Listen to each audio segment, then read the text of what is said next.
Le père Francisco José Delgado, prêtre du diocèse de Tolède, a récemment suscité un intérêt médiatique et un débat considérable au sein de la communauté catholique pour ses positions fortement traditionnalistes et pour ses activités en tant que fondateur et directeur de la chaîne YouTube La Sacristia de la Vendée.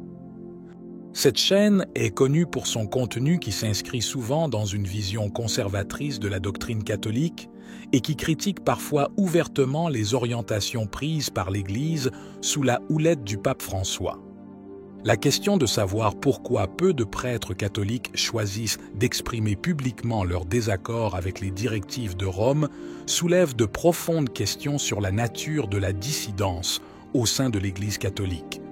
Traditionnellement, l'Église est considérée comme une structure fondée sur une hiérarchie bien définie, dirigée par le pape et les évêques, qui détiennent l'autorité spirituelle et administrative. Cette structure est destinée à maintenir l'unité de la foi et à favoriser la cohésion entre les fidèles. Cependant, cette même structure peut aussi constituer un frein à la libre expression d'opinions contraires, surtout lorsque celle-ci pourrait remettre en cause l'autorité ou l'image publique de l'Église. Les prêtres, en tant que représentants de l'Église, se trouvent souvent dans une position délicate. Ils sont appelés à être les porte-paroles des doctrines de l'Église, mais en même temps, ils peuvent avoir des convictions théologiques ou morales personnelles différentes. La tension entre l'adhésion aux enseignements officiels et le désir de réforme ou de critique peut être importante. Certains prêtres peuvent choisir d'exprimer leur désaccord uniquement dans un cadre privé, craignant que les critiques publiques n'entraînent des sanctions disciplinaires, telles que la suspension du ministère ou pire. L'influence des médias sociaux et des plateformes numériques a élargi le débat sur ces questions, rendant les opinions des prêtres plus accessibles au grand public et, en même temps, plus soumises au contrôle des autorités ecclésiastiques et des laïcs.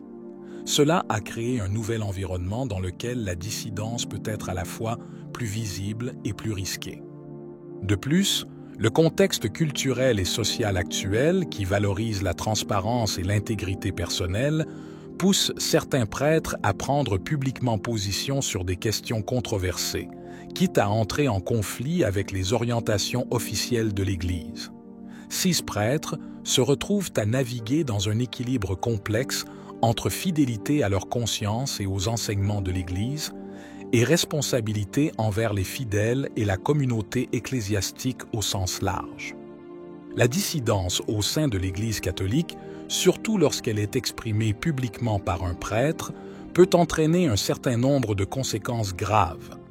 Les prêtres qui choisissent de s'exprimer contre les directives ou décisions de Rome sont souvent confrontés non seulement au mécontentement de leur communauté locale ou de leurs supérieurs ecclésiastiques, mais peuvent également être soumis à des sanctions formelles. Celles-ci peuvent aller d'une simple réprimande à des mesures plus sévères, telles que la révocation des fonctions pastorales ou l'imposition du silence. L'isolement social et professionnel est une autre conséquence importante pour les prêtres dissidents. Souvent, ces prêtres peuvent être considérés comme des figures de discorde au sein de leur communauté, ce qui peut entraîner une perte de soutien de la part de leurs collègues et des paroissiens. Dans certains cas, cela peut aboutir à une véritable crise d'identité et de finalité pour le prêtre concerné, qui peut se sentir trahi ou abandonné par la structure qu'il a promis de servir. Une couche supplémentaire de complexité s'ajoute lorsque les médias interviennent. L'attention des médias peut à la fois amplifier la voix du prêtre et l'exposer à des critiques publiques plus intenses et plus larges. Cette exposition médiatique peut modifier radicalement la perception publique du prêtre et de sa mission, influençant non seulement sa vie professionnelle mais aussi sa vie personnelle. En outre, si certains croyants peuvent apprécier la franchise et considérer le prêtre comme un réformateur courageux, d'autres peuvent percevoir ces actions comme une attaque contre la stabilité et l'autorité de l'Église. Cet éventail de réactions peut compliquer encore davantage les efforts du prêtre pour maintenir une relation positive avec sa communauté et l'Église dans son ensemble. Les répercussions d'un désaccord ouvert peuvent s'étendre au-delà des conséquences personnelles et professionnelles immédiates. Ils peuvent influencer un débat théologique et culturel plus large au sein de l'Église, en stimulant les discussions et potentiellement même des changements dans la politique à long terme de l'Église. Cela peut être considéré à la fois comme un risque et une opportunité, selon la nature des questions soulevées et la réponse de l'Église. Les prêtres se retrouvent ainsi à naviguer dans un environnement complexe où leurs actions peuvent être interprétées de manière très différente par divers segments de la société et par l'Église elle-même. L'un des épisodes qui a suscité débat et controverse au sein de l'Église concerne le céat d'un prêtre qui a été réduit au silence par le pape François en raison de son adhésion rigide et fervente aux principes catholiques traditionnels. Ce cas illustre de manière frappante les tensions entre les différents courants théologiques et pastoraux présents dans l'Église aujourd'hui. Le prêtre en question était connu pour son dévouement à la liturgie traditionnelle et pour ses homélies, qui critiquaient souvent les ouvertures modernes au sein de l'Église sur les questions de morale et de doctrine. Sa voix est devenue particulièrement importante sur les plateformes numériques où des articles et des sermons étaient fréquemment partagés par un large public de croyants qui résonnaient avec son message conservateur.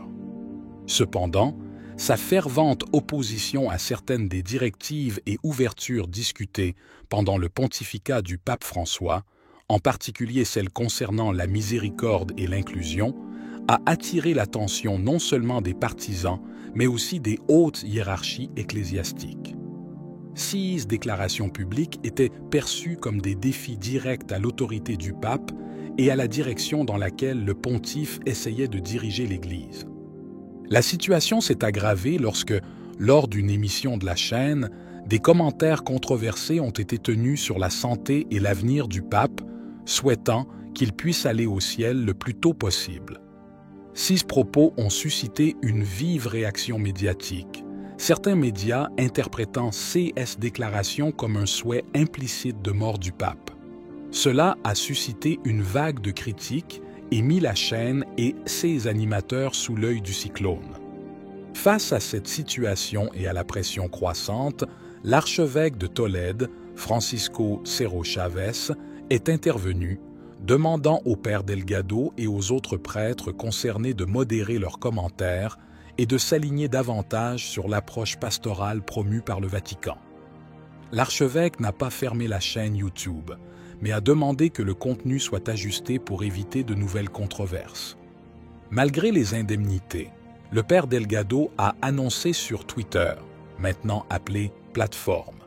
Dans son message, il a spécifiquement mentionné que la décision n'était pas de sa propre volonté et qu'il avait été contraint de se défendre contre les calomnies, tout en maintenant son engagement à rester fidèle à l'Église du Christ et à son leader visible, le pape François. Cet épisode soulève des questions complexes sur la liberté d'expression au sein de l'Église et sur la façon dont la dissidence est gérée. Certains critiques soutiennent que cette action représente un frein inquiétant à la liberté de pensée et d'expression des prêtres, tandis que d'autres soutiennent que les dirigeants de l'Église ont le devoir de maintenir la cohérence doctrinale et de guider les fidèles selon les principes de compassion et d'unité soulignés par le Concile Vatican II et les pontificats ultérieurs. Cette affaire continue d'être une pierre de touche pour le débat sur la place qu'il y a au sein de l'Église pour la diversité d'opinions et sur la manière dont cette diversité peut s'exprimer sans porter atteinte à l'autorité papale ou à l'unité de la communauté catholique mondiale. La gestion de ces questions sera cruciale pour déterminer la trajectoire future de l'Église catholique alors qu'elle cherche à équilibrer tradition et renouveau dans le contexte d'un monde en évolution rapide. Qu'en penses-tu? Si vous avez aimé la vidéo, commentez « Amen ». Que Dieu te bénisse.